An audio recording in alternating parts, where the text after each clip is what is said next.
অনেক পুরুষদের মধ্যে একটা ধারণা রয়েছে যে মহিলারা বা নারীরা তারা মনে করে থাকেন বা পুরুষরা মনে করে থাকেন যে নারীরা হয়তো বা পুরুষাঙ্গের ক্ষেত্রে বড় আকৃতির বা লম্বা আকৃতির হচ্ছে পুরুষাঙ্গ পছন্দ করে থাকেন, কিন্তু এটা একটা ভুল ধারণা। হ্যালো ভিউয়ার্স, আসসালামু আলাইকুম। কি খবর সবার? আশা করি সবাই ভালো আছেন। আলহামদুলিল্লাহ, আমিও ভালো আছি। আজকে আপনাদের সামনে হাজির হয়েছি পুরুষদের একটি বিষয় নিয়ে কথা বলার জন্য। বেশিরভাগ পুরুষই এই প্রশ্নটি করেছেন, তাই এই প্রশ্নটির উত্তর দেওয়ার চেষ্টা করছি। দেখা যায় যে বেশিরভাগ পুরুষই জীবনের কোনো না কোনো সময় এই বিষয়টি নিয়ে বেশ উদ্বিগ্ন হয়ে থাকেন বা চিন্তিত হয়ে থাকেন। অনেকে হয়তো বা চিন্তিত হন না, কিন্তু তারপরও তার মনের মধ্যে এই বিষয়টি নিয়ে কিছুটা প্রশ্ন জেগে ওঠে, এবং সেটি হচ্ছে যে পুরুষাঙ্গের আকার অর্থাৎ পেনিসের সাইজ এটি কি গুরুত্বপূর্ণ? অনেকেই বলে থাকেন যে হচ্ছে তার পুরুষাঙ্গের আকার বা সাইজ এটি হচ্ছে ছোট, কিংবা অনেকে মনে করে থাকেন যে পেনিসের আকার বা আকৃতির উপর কি হচ্ছে তার যৌন জীবনের কোনো প্রভাব আছে কিনা, বা এটা তার যৌন জীবনে কোনো প্রভাব ফেলছে কিনা। মূলত এই বিষয় নিয়ে আজকে কথা বলবো।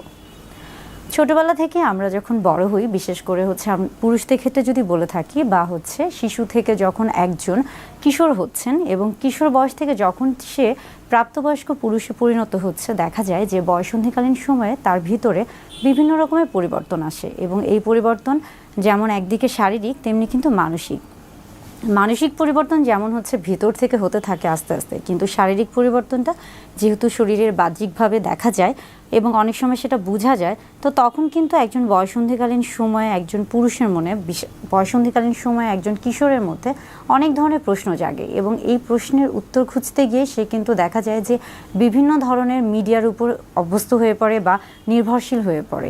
এখানে মিডিয়া বলতে বোঝাচ্ছি, দেখা যায় যে তার মনের ভিতর যে প্রশ্নগুলো আছে সেগুলোর অজানা প্রশ্নের যে উত্তরগুলো সে খুঁজতে চায়, সেগুলো দেখা যাচ্ছে যে সে কাছের পরিচিত কারো কাছ থেকে শুনে, অথবা কোনো চটি বই থেকে পড়ে, কিংবা অনেক সময় দেখা যায় যে পর্ন থেকে দেখে, বা এই ধরনের বিভিন্ন জায়গা থেকে সে বিভিন্ন রকমের তথ্য সংগ্রহ করে, এবং এই তথ্যগুলোর সমন্বয়ে সে একটা সারাংশে আসে, এবং সে নিজের মতো করে একটা নতুন তথ্য বা হচ্ছে সারাংশ তৈরি করে। বিশেষ করে এটা কিন্তু তার শরীরে এই যে বাহ্যিক যে পরিবর্তনগুলো হচ্ছে এগুলো নিয়ে। তাই এই ধরনের যে তথ্যগুলো সে সংগ্রহ করে থাকে, এটা যেমন অনেকটা হয়ে থাকে বাস্তবিক, তেমনি পাশাপাশি কিন্তু অবাস্তবিকও হয়ে থাকে। কেননা সে যে তথ্যগুলো সংগ্রহ করছে সেগুলো দেখা যাচ্ছে যে বিভিন্ন মাধ্যম থেকে, তো সেখানে আসলে সঠিক তথ্য যেমন পাচ্ছে, তেমনি কিন্তু অনেকটা হচ্ছে ভ্রান্তিকর তথ্য তার মনের মধ্যে গেঁথে যায়, এবং এর ফলে একটা সময় দেখা যায় যে সে তার মনের মধ্যে একটা অবাস্তব একটা কল্পনার জগৎ তৈরি করে থাকে, এবং তার শরীর সম্পর্কে বা তার যে পরিবর্তন এটা সম্পর্কে তার একটা অন্যরকম ধারণা চলে আসে। প্রাপ্তবয়স্ক পুরুষ থেকে শুরু করে কিশোরদের ক্ষেত্রে সবার ক্ষেত্রে একটা বিষয় খুবই কমন, বা একটা বিষয় অনেক বেশি দেখা যায়, এবং সেটা হচ্ছে যে পুরুষাঙ্গের আকার নিয়ে অনেকেই মনে করে থাকেন। দেখা যায় যে আমরা ছোটবেলা থেকে আমরা বিভিন্ন রকমের হচ্ছে সামাজিক দিক থেকে বিভিন্ন ধরনের কালচারে যেহেতু আমরা অভ্যস্ত, তো ছোটোবেলা থেকে আমরা একটা জিনিস শিখে আসছি যে সাইজের ক্ষেত্রে আমরা যদি আসি বা আকারের ক্ষেত্রে আসি, ছোট এবং বড় এই যে দুটো বিষয় আমাদের মধ্যে কাজ করে।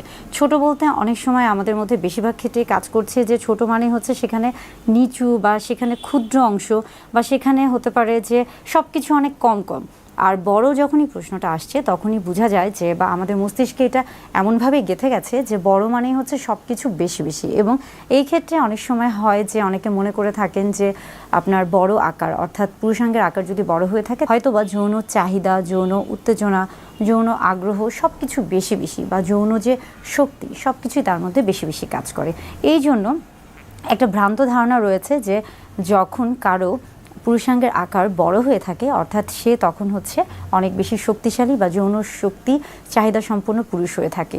এটা একটা যেমন হচ্ছে ভুল ধারণা। অনেক পুরুষদের মধ্যে দেখা যায় যে একটা ধারণা রয়েছে যে মহিলারা বা নারীরা তারা মনে করে থাকেন, বা পুরুষরা মনে করে থাকেন যে নারীরা হয়তো বা পুরুষাঙ্গের ক্ষেত্রে বড় আকৃতির বা লম্বা আকৃতির হচ্ছে পুরুষাঙ্গ পছন্দ করে থাকেন, কিন্তু এটা একটা ভুল ধারণা।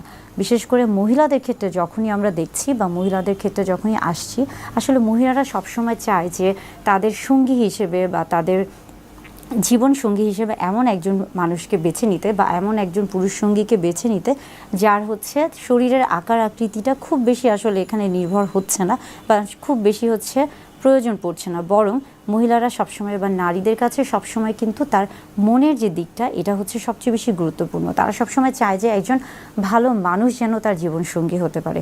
তাই এই যে ধারণাটা যে হচ্ছে পুরুষাঙ্গের আকার খুব বড় হতে হবে এবং সেই ক্ষেত্রেই শুধুমাত্র যৌন তৃপ্তি বা যৌন সুখ পাওয়া সম্ভব, এটা একটা ভ্রান্ত ধারণা।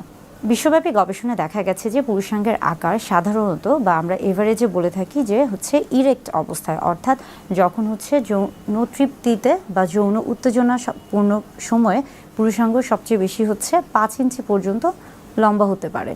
অর্থাৎ 5 ইঞ্চি কিন্তু এভারেজ একটা আকার। এবং আমরা যখন আসছি যে ভ্যাজাইনা বা যোনিপথের ক্ষেত্রে, অর্থাৎ হচ্ছে স্ত্রীদের জননাঙ্গের ক্ষেত্রে বা যোনিপথের ক্ষেত্রে যখন আসছি, সেটার আকার কিন্তু 3 ইঞ্চি থেকে 5 ইঞ্চি। এখন আপনি চিন্তা করেন যে যেটা এখন আপনি দেখেন যে যখন যোনিপথে হচ্ছে পুরুষাঙ্গ প্রবেশ করছে তখন 5 ইঞ্চি বেশি যখন এটা হচ্ছে, তখন সেই ক্ষেত্রে কিন্তু সহবাসটা বা শারীরিক সম্পর্কটা কিন্তু কষ্টদায়ক বা অনেকটা হচ্ছে অস্বস্তিকর হয়ে থাকে। তাই এই যে একটা ধারণা রয়েছে যে তৃপ্তিদায়ক সহবাসের ক্ষেত্রে বা আনন্দকর সহবাসের ক্ষেত্রে হয়তো বা পুরুষাঙ্গের আকার অনেক বড় হতে হবে বা অনেক লম্বা হতে হবে, এটা একটা ভ্রান্ত ধারণা। অর্থাৎ সহবাসের সাথে বা হচ্ছে যৌন তৃপ্তি বা যৌন সুখের সাথে পেনিসের আকারের কোনো সম্পর্ক নেই। সেক্সের যে বিষয়টা রয়েছে বা আমরা বলে থাকি যে হচ্ছে সেক্স বা সহবাসের সময় বা সর্বোচ্চ যে তৃপ্তি বা অর্গাজমের ক্ষেত্রে সব কিছুই কিন্তু আসলে নির্ভর করছে একজন মানুষের সাথে অন্যজন মানুষ, অর্থাৎ তার যে সঙ্গী রয়েছে তাদের দুজনের পারস্পরিক যে একটা হচ্ছে সম্পর্ক বা মানসিক যে মনোভাব তাদের দুজনের উপর। এখানে কিন্তু পেনিট্রেশনের যে বিষয়টা আছে এটা কিন্তু খুব একটা নির্ভরযোগ্য নয়।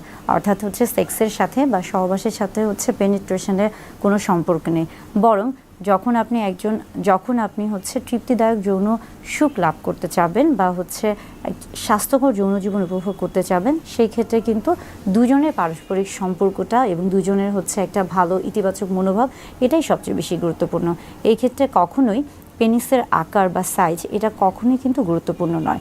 এবং পেনিস যদি ছোট হয়ে থাকে বা যেটা আসলে সবাই বলছে বা অনেকে মনে করে থাকে যে তার হয়তো বা পুরুষাঙ্গের আকার ছোট, এটা আসলে ছোট হলেও খুব সমস্যা নয়, আবার বড় হলেও সমস্যা নয়। কিংবা ছোট বা বড় হলে কী ধরনের সমস্যা হতে পারে সেটা কিন্তু ইতিমধ্যেই বলে দিয়েছি।